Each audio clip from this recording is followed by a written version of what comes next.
13వ తారీఖున ఎన్నికల సమయంలో పాల్వాయి గేట్ అనే పోలింగ్ కేంద్రం దగ్గర తాను అక్కడికి వెళ్ళినప్పుడు జరిగిన ఘటన మీద అసలు ఎందుకు ఆ ఘటన జరిగింది?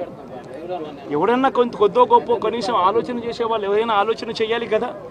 అక్కడ ఉన్న ఎస్సీలను ఆ గ్రామంలో ఉన్న సామాజిక వర్గం వాళ్ళు గ్రామంలో ఉన్న బూతులు లేకపోయి ఓట్లు వేసే పరిస్థితి లేకుండా ఉన్నప్పుడు ఎమ్మెల్యే అక్కడికి ఆ గ్రామానికి వెళ్ళినప్పుడు ఎమ్మెల్యే ఆ పరిస్థితిని చూసి ఎస్పీకి 4 సార్లు 5 సార్లు 10 సార్లు ఫోన్ చేసినా కూడా ఎస్పీ రాని పరిస్థితిలో ఉన్నప్పుడు కనీసం సిఐని ఎస్ఐని కూడా పంపించని పరిస్థితిలో ఉన్నప్పుడు అటువంటి బూత్లో సెన్సిటివ్ బూత్లో కేవలం ఒకే ఒక్క హోంగార్డును పెట్టి బూతులు నడుపుతూ ఉన్నారు.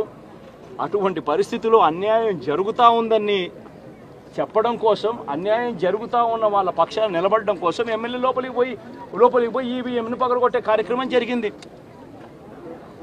ఎందుకు ఈవీఎంలో నిజంగానే ఎమ్మెల్యేనే రిగ్గింగ్ చేసుకుంటా ఉంటే ఎమ్మెల్యేకి అక్కడ నిజంగానే ఎమ్మెల్యే పరిస్థితి అంత బాగుండింటే ఎందుకు ఎమ్మెల్యే ఈవీఎం పక్కన కొడతాడు?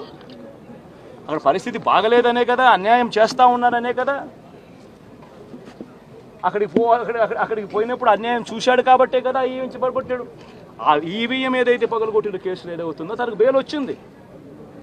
ఈరోజు తాను బెయిల్ అక్కడ లోపల ఉన్నది ఈవీఎం పగలగొట్టిన కేసులో కాదు, తను లోపల ఉన్నది ఈవీఎం పగలగొట్టిన కేసులో. అన్యాయం జరిగింది అని చెప్పి అన్యాయం జరుగుతూ ఉన్న పరిస్థితిలో ఎమ్మెల్యే అక్కడికి పోయి అడ్డుకునే కార్యక్రమంలో జరిగింది అని చెప్పి కోర్టులు కూడా గుర్తించాయి కాబట్టి తనకు బెయిల్ వచ్చింది.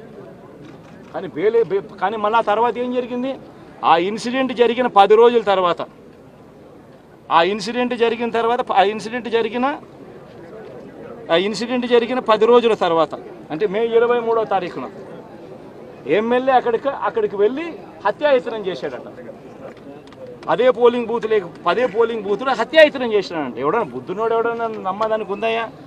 ఎవడన్నా ఎమ్మెల్యే అనేవాడు అక్కడికి పోయినప్పుడు వాళ్ళు చేస్తూ ఉన్న రిగ్గింగు ఎమ్మెల్యే దానికి అడ్డుకునే కార్యక్రమం చేస్తూ ఉంటే ఎమ్మెల్యే అక్కడికి పోయి ఎమ్మెల్యే హత్యాయత్నం చేస్తాడా? చెప్పడానికైనా హద్దు పొద్దు ఉండాలి కదా. 10 రోజుల తర్వాత ఎమ్మెల్యే హత్యాయత్నం చేశాడని చెప్పి కేసు పెడతారు 10 రోజుల తర్వాత. ఇప్పుడు నిజంగానే అటువంటి ఇన్సిడెంట్ జరిగిందంటే సిట్టు 17వ తారీఖు నుంచి మే 17వ తారీఖు నుంచి 20వ తారీఖు లోపల మధ్యలో ఇచ్చిన రిపోర్ట్లో ఆ సిట్లో అది చెప్పాలి కదా, ఇట్లా జరిగింది, ఎమ్మెల్యే అనే వ్యక్తి హత్యాయత్నం చేసే కార్యక్రమం చేశాడు అని చెప్పి రావాలి కదా. మరి ఎందుకు సిట్ రిపోర్ట్లో రాలేదు? ఈ రకంగా ఒక మనిషిని కేవలం 4 సార్లు ఎమ్మెల్యే తాను 2000 కన్సిస్టెంట్గా 4 సార్లు ఎమ్మెల్యే గెలిచాడు. 2009లో గెలిచాడు, 2011లో ఇదే రామకృష్ణారెడ్డి విషయానికే వస్తే నిజంగా ఎంతటి అన్యాయమైన పరిస్థితిలో కేసులు బిగించారు అన్నది ఒకసారి అందరూ కూడా ఆలోచన చేయమని కోరుతా ఉన్నా. ఇదే విషయం కారంపూడి ఘటన జరిగింది ఎప్పుడు? ఎన్నికలు అయిపోయిన తర్వాత మరుసటి రోజు అంటే మే 14వ తారీఖున కారంపూడిలో ఘటన జరిగింది. కారంపూడిలో ఏం ఘటన జరిగింది, ఎందుకు జరిగింది? కారంపూడిలో తెలుగుదేశం పార్టీ చేసిన ఆకృత్యాలకు ఒక ఎస్సీ కుటుంబంలో ఉన్న మహిళలు ఇబ్బంది పడే పరిస్థితిలోకి పోయినప్పుడు వాళ్ళను పరామర్శించడానికి డిఎస్పీ అనుమతి తీసుకునే మరుసటి రోజు ఎన్నికలు అయిపోయిన మరుసటి రోజు ఎమ్మెల్యే బయలుదేరాడు. ఎమ్మెల్యే కారంపూడికి చేరుకోక మునిపే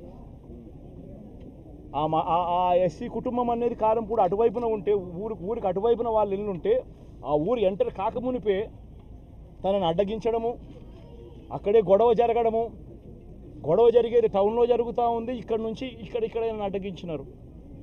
అసలు సిఐ అనే నారాయణ స్వామి అనే ఈ సిఐతో కనీసం ఎమ్మెల్యే కనీసం తటస్థ కూడా పడలేదు.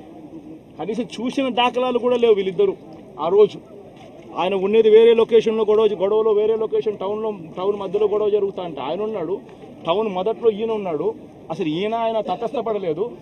ఆయన మీద ఆ గొడవ జరిగేటప్పుడు రాళ్ళు ఇటువైపు నుంచి అటువైపు నుంచి పడ్డాయి. చిన్న రాయి ఏదో తగిలి ఉండొచ్చేమో బహుశా, కానీ చిన్న రాయి కాబట్టి అసలు ఆయన మరుసటి రోజు అదే రోజు మెడికో లీగల్ కేసు కూడా పెట్టలా.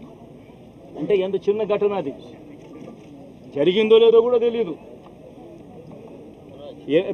మే 14న జరిగితే 9 రోజుల తర్వాత అంటే మే 23వ తారీఖున ఆయనకి ఏదో జరిగిందన్నట్టుగా ఆ సిఐ హత్యాయత్నం కేసు పెట్టడం జరుగుతూ ఉంది రామకృష్ణ. అంటే కనీసం సీన్లో కూడా నేను పెట్టింది. ఇది అన్యాయం కాదని అడుగుతా ఉన్నా. అసలు ఇన్సిడెంటే జరిగిందో లేదో కూడా తెలియదు ఆయనకి. ఏ మేర ఇన్సిడెంట్ నిజంగానే జరిగిందంటే మే 14న ఆయన జరిగిందంటే మే 15వ తారీఖునే మెడికో లీగల్ కేసు ఎందుకు పెట్టలేదు? 17వ తారీఖున సిట్ చేసింది కేంద్ర ఎన్నికల సంఘం. 17వ తారీఖు నుంచి 20వ తారీఖు వరకు పల్నాడు ఏరియాలో ఆ సిట్ బృందం తిరిగి ఇన్సిడెంట్ జరిగిన ప్రతి అంశం మీద రిపోర్ట్ ఇచ్చింది. ఆ రిపోర్ట్ ఇచ్చిన దాంట్లో, ఆ సిట్ ఇచ్చిన రిపోర్ట్లలో ఎందుకు ఈ అంశం రాలేదు? మరి ఈ రకంగా ఒక మనిషిని హత్యాయత్నం కేసు మీద బిగించడం ధర్మమేనా? ఇంకొక కేసు కూడా తన మీద హత్యాయత్నం కేసు పెట్టాడు.